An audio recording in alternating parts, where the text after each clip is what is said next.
Morning, family. This is Ricky, and welcome to Hope for Today. It's a brand new day. We're going to make it this week, okay? We're going to trust God this week. Come on, y'all. It's Monday. Get up out the bed. Act like a thing is so, even though it ain't so, in order that it might be so, because God said so. Go ahead and start to get in the motion of victory.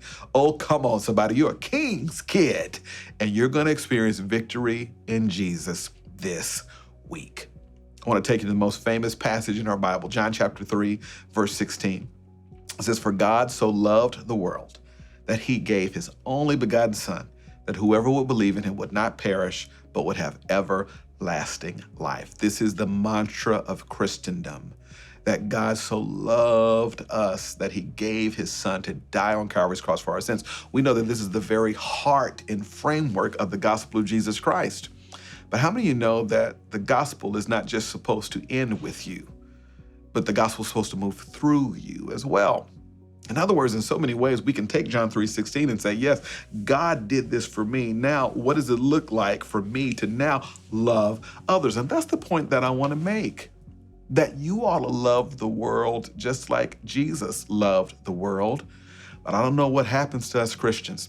We read a little Bible, we go to a few church services, and we start to distance ourselves increasingly from the world. Now, there's a wisdom to that. To some extent, we need to be in the world, but not of it. But here's the thing, Christian, you still need to be in the world, witnessing, being salt and light, loving people, lifting up the good news. My whole point is this: Jesus so loved the world that he gave himself to it. Are you giving yourself to the world?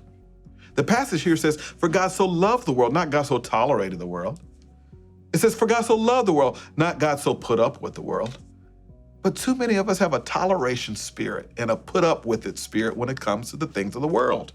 I love what Rick Warren said the other day. He said that you're supposed to love the world and hate its values system. But many Christians are guilty of reversing that. We actually end up loving the values system of the world and hating the world. Isn't that crazy? He basically says what ends up happening is that, yeah, we hate the people in the world, but love the way the world does things. That is crazy. So what does it look like on this first day of this new week to reverse that in our neighbors and with our relationships and with our family members, to love the people in the world as Christ loved them? Because who knows, that may be the beginning of the turnaround for them. Let's love well this week, and that's Hope for Today. I'll see you next time.